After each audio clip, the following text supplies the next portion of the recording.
আসার পর আমাকে কান্না করে করে বলতে লাগলেন, তোর দুলাভাই অনেক বেশি বদলে গেছে, আগে এমন ছিল না, কি হয়েছে বুঝতেছি না। আমি বললাম কি জানি, আমিও কিছু বুঝতেছি না।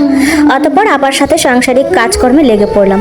আপা প্রায় সময় বলতো যদি একটা বাচ্চা হতো তাহলে হয়তো সব ঠিক হয়ে যেত। রাতে দুলাভাই ঘরে আসলে আপা দুলাভাইকে জড়িয়ে ধরে কান্না করে দেয়, তুমি কেন এমন করছো, আগে তো এমন ছিলে না, কি হয়েছে তোমার, আমার কোথায় দোষ একটু বলো তো। দুলাভাই বললো ছাড়ো তো, এত ঢং ভালো লাগছে না। দুলাভাই রুমে চলে যায়। আপা ও দুলাভাইয়ের পেছন পেছন যায়। আমি তাদের রুমের বাহিরে কাজের অজুহাতে তাদের কথা আড়ি পেতে শুনছি। আপা বললেন, আগে আমাকে বুকে জড়িয়ে রাখতে, রাতে আমাকে জড়িয়ে ঘুম আসতো না, সেই তুমি এখন আমাকে একটুও জড়িয়ে কেন ধরো না। দুলাভাই তখন বলল, এতদিন একটা বাচ্চাও দিতে পারেনি, ভালো লাগে না তোমাকে। তারপর দুলাভাই আমাকে ডেকে ভাত দিতে বলল। আমি টেবিলে ভাত বেড়ে দিলাম দুলাভাইকে।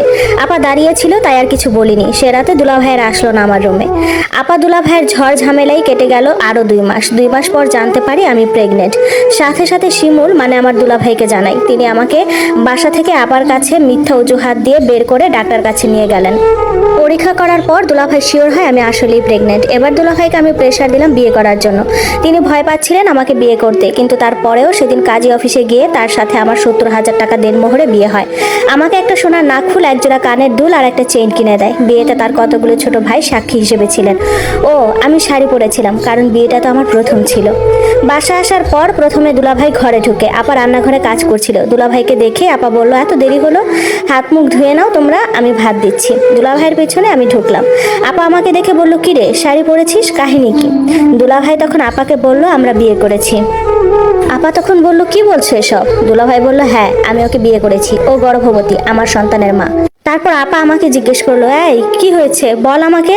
আমি মাথা নিচু করে দাঁড়িয়ে আছি। দুলাভাই বলল, তোমরা 2 বোন মিলেমিশে থাকো এই সংসারে, তুমি তো আর বাচ্চা দিতে পারছো না।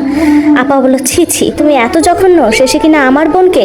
আরে তোমাকে কি বলছি, তুমি তো পরের ছেলে, আর আমার নিজের আপন বোন আমার সংসারে আগুন জ্বালালো। আমি এতদিন যাকে বিশ্বাস করেছি, আমার নিজের আপন বোন যাকে নিজে না পড়ে তাকে পড়িয়েছি, খাইয়েছি, দিনের পর দিন রেখেছি, সেই বোন আমার বুকে ছুরি মারতে একটু হাত কাঁপলো না। হ্যাঁ রে, তোদের কতদিনের সম্পর্ক? দুলাভাই তখন বলল, তোমার জেনে লাভ নাই, পথ ছাড়ো। দুলাভাই নিজের রুমে চলে গেলেন আর আমিও নিজের রুমে চলে আসলাম। আপা আমার পেছন পেছন এসে বলল, কয়দিনের সম্পর্ক তোদের? আমি বললাম, শিমুল থেকে জিজ্ঞেস করো। বাবা, নাম ধরেই তো ডাকছস দেখছি, জামাইকে নাম ধরেই ডাকে। আচ্ছা, তোর লজ্জা করেনি আমার সংসার ভাঙতে? শিমুলকে জিজ্ঞেস করো। আপা আমার গালে চড় মারে। আমি চিৎকার করে কান্না করে উঠি, বলি, খবরদার, আমাকে মারবি তো তোকে কুপাবো, আমি গর্ভবতী। শিমুল রুম থেকে বেরিয়ে এসে বলল, তুমি ওরা মারছো কেন? দুজনে মিলেমিশে থাকতে পারলে থাকো, না হলে রাস্তা মাপো, আমি ঝামেলা চাই না, অচল মাল।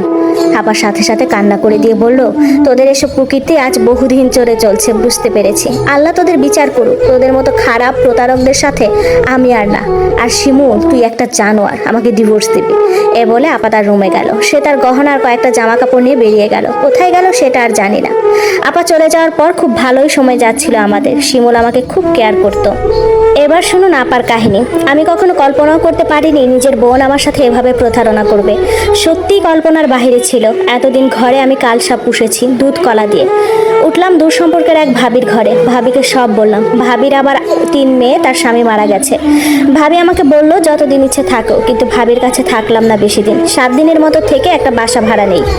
আমার মোটামুটি 10 ভরির মতো গহনা ছিল। 1 ভরি বিক্রি করে বাসা ভাড়া সহ যাবতীয় সব খরচ করি। মানসিকভাবে খুব ভেঙে পড়েছিলাম, কিন্তু ভাবির মেয়েগুলো এত ভালো ছিল বলার মতো না। ভাবিটার পাশে বাসা ভাড়া নেই। তারা ওই সময়টাতে আমাকে পুরোপুরি মানসিক সাপোর্ট দেয়। কি করব কিছু বুঝতেছিলাম না, কারণ কিছু একটা তো আমাকে করে খেতে হবে। রাতে আমার ঘুম আসতো না, ঘুমের ওষুধ খেয়ে খেয়ে ঘুমাতাম। বাসার তেমন কারোর সাথে যোগাযোগ করিনি। মাঝে মাঝে মাকে কল দিতাম। অবশেষে অনেক চিন্তা ভাবনা করে কিছু জমানো টাকা আর কিছু গহনা বিক্রি করে একটা দোকান ভাড়া নিয়ে কসমেটিক্সের দোকান দিলাম। ভাবির মেয়েরা এ ব্যাপারে আমাকে অনেক সাহায্য করেছে। কেটে যায় 3 মাস। আমি ধীরে ধীরে ওই জানোয়ারটাকে ভুলতে শুরু করি। ব্যবসা আমার খুব ভালো চলছিল। সারাদিন নিজেকে কাজের মাঝে ডুবিয়ে রাখতাম। আপা চলে যাওয়ার পর সুখে সংসার করছিলাম। শিমুলকে খুব চাপ দিচ্ছিলাম আপাকে ডিভোর্স দেওয়ার জন্য, কিন্তু সে সেটা করছিল না। আমি তাকে অনেক আত্মহত্যার ভয় দেখালে তখন সে আমাদের বিয়ের 5 মাস পর আপাকে ডিভোর্স দেয়, যা কার্যকর হতে 3 মাস সময় লাগে। 9 মাস পর আমার একটা ছেলে হয়, খুব সুন্দর। শিমুল খুব খুশি আমার ছেলে হওয়াতে। শিমুল আর আমার বোনের ছেলে হয়েছে। আমার দোকানটা খুব ভালো চলছে। ডিভোর্স পেপার যখন পেয়েছিলাম হাতে একটুও খারাপ লাগেনি, কারণ ও না দিলেও পরের মাসে আমি দিয়ে দিতাম। আল্লাহ একটা জানোয়ারের হাত থেকে আমাকে বাঁচিয়ে দিয়েছে।